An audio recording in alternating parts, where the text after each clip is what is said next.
Celui qui a rédigé le discours du président Eraton Armampian pour son investiture a été renvoyé. Le discours de l'ancien président Nicolas Sarkozy, sur lequel a été copié celui du président Eraton Armampian, a circulé sur Internet depuis dimanche. L'ancien président Nicolas Sarkozy, sur lequel a été copié celui du président Eraton Armampian, a circulé sur Internet depuis dimanche, ce qui a valu à l'auteur du discours d'investiture du nouveau président malgache d'être renvoyé. D'après notre source, étant un ami proche du président actuel Eraton Armampian, il s'est porté volontaire pour rédiger le discours d'investiture. Le président de la transition, Anjneri Naradoul, a aussi été coupable de plagiat de discours en 2009. Reportage.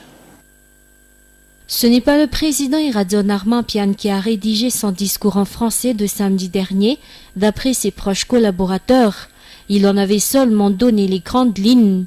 Pour des raisons de manque de temps matériel, le nouveau président n'a reçu le discours que par mail quelques jours avant l'investiture, selon toujours ses proches.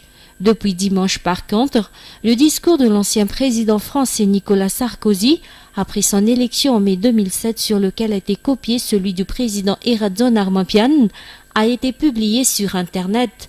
Les séquences qui se ressemblent ont déjà été coupées, puis publiées sur Internet. En général, celui qui l'a copié n'a utilisé que les tournures utilisées par Nicolas Sarkozy et non le contenu, comme nous allons le suivre. Dans ce moment que chacun devine si important pour la France, dans ce moment si important pour Madagascar, si important pour l'avenir de chacune de vos familles, si important pour l'avenir de vos familles, si important pour moi, si important pour moi, plus que n'importe quel autre sentiment, ce qui m'étreint surtout, c'est une émotion profonde. Le sentiment qui m'envahit est une émotion profonde. Cette émotion, je vous demande de la recevoir simplement. Je vous demande de la recevoir simplement. Comme un témoignage de ma sincérité. Comme un témoignage de ma sincérité. Comme un témoignage de ma vérité. De ma vérité. Je voudrais demander à ma famille de m'aider. Je sais ce qu'elle a eu à souffrir, mais je veux qu'elle comprenne que ce n'est pas de moi aujourd'hui qu'il s'agit, mais de la France. Mais aujourd'hui, je vais vous demander à vous, ma famille politique et mes amis, de m'aider une fois encore pour favoriser le grand dessein d'unité nationale qui est le mien. Je veux que vous compreniez que ce n'est pas de nous qu'il s'agit, mais de Madagascar. Je veux demander à mes amis. Je demande donc à mes amis de me laisser libre. De me laisser libre. Libre d'aller vers les autres. Libre d'aller vers les autres. Vers celui qui n'a jamais été mon ami.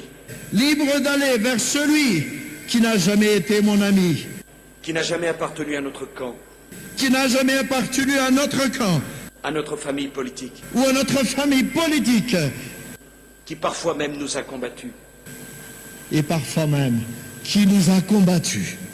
Parce que lorsqu'il s'agit de la France, car lorsqu'il s'agit de Madagascar, il n'y a plus de camp. Il n'y a plus de camp. Mis au courant de ce plagiat, le président Eraton Armampian a renvoyé l'auteur de son discours ce jour. Selon les rumeurs non confirmées par un Boutrouach, l'auteur du discours serait un étranger. Rappelons que le président de la transition Naradoul a lui aussi été victime de plagiat en septembre 2009 à la tribune des Nations Unies, un discours dressé par son collaborateur d'un Boutrouach, lequel l'avait piqué sur le site web du gouvernement de Luxembourg.